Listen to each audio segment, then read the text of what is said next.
சென்னை காவேரி மருத்துவமனையில் மீண்டும் அனுமதிக்கப்பட்டுள்ள திமுக தலைவர் கருணாநிதிக்கு மருத்துவர்கள் சிகிச்சை அளித்து வருகின்றனர். இதன் கூடுதல் விவரங்களை மருத்துவமனை வளாகத்தில் இருக்கும் நமது செய்தியாளர் ரமேஷிடம் கேட்டறியலாம். ரமேஷ், திமுக தலைவர் கருணாநிதியோட உடல்நிலை இப்ப எப்படி இருக்கு? மருத்துவர்கள் அவரோட உடல்நிலை பற்றி என்ன சொல்றாங்க? அதாவது நுரையீரலில் மற்றும் தொண்டையில் ஏற்பட்ட நோய் தொற்று காரணமாக திமுக தலைவர் கருணாநிதி நேற்று இரவு 11 மணிக்கு அனுமதிக்கப்பட்டிருக்கிறார். ஒரு மருத்துவர் குழு அவருக்கு சிறப்பு சிகிச்சை என்பது வழங்கி வருகிறது. பல்மனாலஜிஸ்ட் என்று சொல்லக்கூடிய நுரையீரல் சிறப்பு மருத்துவர்கள் அவருக்கு சிகிச்சை அளித்து வருகிறார்கள். அதாவது அந்த நோய் தொற்றை சரி செய்வதற்கான சிகிச்சை என்பது தற்போது நடைபெற்று வருகிறது. ஏற்கனவே நேற்று இரவு கொடுத்த சில மருந்துகள் தற்போது சரிவர ஏற்றுக்கொண்டிருக்கிறதால் தற்பொழுது அவர் ஓய்வு எடுத்திருப்பதாக உள்ளிருந்து வரக்கூடிய தகவல்கள் நமக்கு தெரிகின்றன. காலையில் பார்த்தீங்கன்னா எதிர்க்கட்சித் தலைவர் ஸ்டாலின், திமுக எம்பி கனிமொழி உள்ளிட்ட மூத்த நிர்வாகிகள் எல்லாம் மருத்துவமனைக்கு உள்ளே சென்றிருக்கிறார்கள். அது மட்டும் இல்லாமல் டிஆர் பாலு உள்ளிட்ட மூத்த நிர்வாகிகள் உள்ளே சென்று மருத்துவர்களிடம் அடுத்த விவரங்களை கேட்டு வருகிறார்கள். விரைவில் அந்த நோய் தொற்று சீராகிவிட்டதா என்பது குறித்த அறிவிப்பு மருத்துவமனை சார்பில் வெளியிடப்படும் என்று தகவல் வெளியாகிருக்கிறது. தமிழரசன். ரமேஷ், கடந்த முறை ஒரு வார காலம் அவர் மருத்துவமனையில் இருக்கும்படி நேரிட்டது. தற்போது அவர் எத்தனை நாட்கள் மருத்துவமனையில் சிகிச்சை பெற வேண்டும் என்பது குறித்து மருத்துவர்கள் ஏதேனும் தகவல்களை சொல்லியிருக்காங்களா? அதாவது திமுக வட்டாரங்களை தொடர்பு கொண்டு கேட்டபொழுது இன்னும் 3 தினங்களுக்கு மேலாவது அவர் மருத்துவமனையில் தங்கியிருந்து சிகிச்சை பெற வேண்டிய சூழல் இருப்பதாக சொல்கிறார்கள். ஏனென்றால் தற்போது ஏற்பட்டிருக்கிறது அந்த சளி தொல்லை. தற்பொழுது அந்த காலை வேளையிலே பனிப்பொழிவு இருக்கிறது. அது மட்டும் இல்லாமல் பருவமழை காலம் என்பதால் காற்றிலே ஈரப்பதம் அதிக அளவில் இருக்கும். அதை சுவாசிக்கும் பட்சத்தில் மேலும் அந்த சுவாசிப்பதில் பிரச்சனை ஏற்படும். ஏனென்றால் சுவாசிப்பதில் பிரச்சனை இருப்பதால் தான் அந்த லங்ஸ் இன்ஃபெக்ஷன் மற்றும் த்ரோட் இன்ஃபெக்ஷன் ஏற்பட்டிருக்கிறது.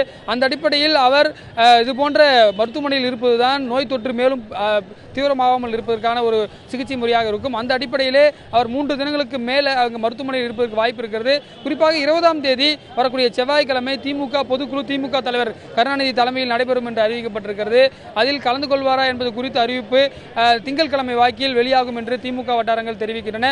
கடந்த முறை பெற்ற சிகிச்சைக்கும் இந்த முறை பெற்றக்கூடிய சிகிச்சைக்கும் முற்றிலும் வேறுபட்டது. கடந்த முறை டீஹைட்ரேஷன் என்று சொல்லக்கூடிய நீர் சத்து பற்றாக்குறை, அதே போல நியூட்ரிஷன் பிரச்சனை தான் இருந்தது. ஆனால் தற்போது ஏற்பட்டிருக்கக்கூடிய பிரச்சனை என்பது சளி தொல்லை, அதாவது சுவாசிப்பதில் ஏற்பட்ட பிரச்சனை இருக்கிறது. கடந்த முறை அளிக்கப்பட்ட சிகிச்சைக்கும் இந்த முறை அளிக்கப்பட்ட சிகிச்சைக்கும் வித்தியாசம் இருக்கிறது. அந்த அடிப்படையில் சில சோதனைகள் இன்றைக்கு செய்ய இருக்கிறார்கள். அந்த சோதனை கிடைத்த பிறகுதான் அவர் இன்னும் எத்தனை நாட்கள் தங்கியிருப்பார் என்ற தகவல் வெளியாக இருக்கிறது.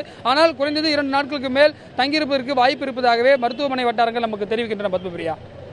ரமேஷ், திமுக தலைவர் கருணாநிதியை பார்க்க எதிர்க்கட்சித் தலைவர் மு க ஸ்டாலின், திமுக எம்பி கனிமொழி வந்ததா குறிப்பிட்டீங்க. அவர்களை தவிர்த்து வேறு அரசியல் கட்சி தலைவர்கள் யாராவது அங்க திமுக தலைவரை பார்க்க வந்திருக்காங்களா? இனி வரக்கூடிய சூழல் இருக்கா? அங்க இருக்கக்கூடிய தொண்டர்கள் என்ன சொல்றாங்க மருத்துவமனை வளாகத்துல? அது குறித்த விவரங்களை பதிவு செய்யும். நேற்று நள்ளிரவு இது போன்ற அவர் மருத்துவமனையில் அனுமதிக்கப்பட்டிருக்கிறார் என்ற செய்தி கேட்டு பல்வேறு ஊர்களில் இருந்தும் தொண்டர்கள் இங்கு வந்திருக்கிறாங்க. ஆனால் அதிக அளவில் இல்லை என்று சொன்னால் கூட பல்வேறு ஊர்களிலிருந்து வந்திருக்கிறார்கள். குறிப்பாக வட தென் மாவட்டங்களில் இருந்து அதிக அளவில் வந்திருப்பதை நம்மால் பார்க்க முடிகிறது.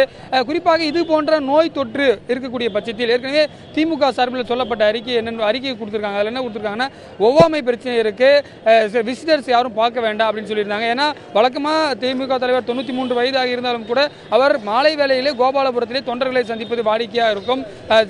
சில நேரங்களில் கோபாலபுரத்தில் சில திருமணங்களை எல்லாம் கூட நடத்தி வைத்திருக்கிறார். அறிவாலயத்தில் வந்து தொண்டர்களை சந்திப்பார்.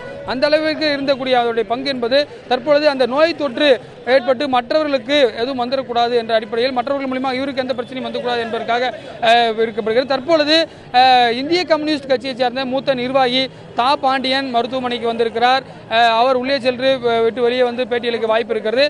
ஏற்கனவே அவர் மருத்துவமனையில் இருந்து வெளியே வந்து கோபாலபுரத்தில் சிகிச்சை பெற்ற பொழுது நடிகர் ரஜினிகாந்த் வைரமுத்துடன் வந்து நலம் விசாரித்து விட்டு சென்றார். அதே போல பாரதிய ஜனதா கட்சி பொன் ராதாகிருஷ்ணன் கோபாலபுரம் வந்து மருத்துவமனை அந்த உடல்நலம் குறித்து விசாரித்து சென்றார். தற்பொழுது இந்திய கம்யூனிஸ்ட் கட்சியை சேர்ந்த மூத்த நிர்வாகிகளுடைய தா பாண்டியன் உள்ளே சென்றிருக்கிறார். இது போன்ற தலைவர்கள் வருவதற்கும் வாய்ப்பு இருக்கிறது. இருந்தாலும் கூட அவர் நேரடியாக திமுக தலைவரை சந்திப்பதற்கு வாய்ப்பு வழங்கப்படுவதில்லை. அங்கு இருக்கக்கூடிய மூத்த நிர்வாகிகளிடம் அவருடைய உடல்நலம் குறித்து கேட்டுவிட்டு வெளியே வந்து பேட்டியளிக்க வாய்ப்பு இருக்கிறது.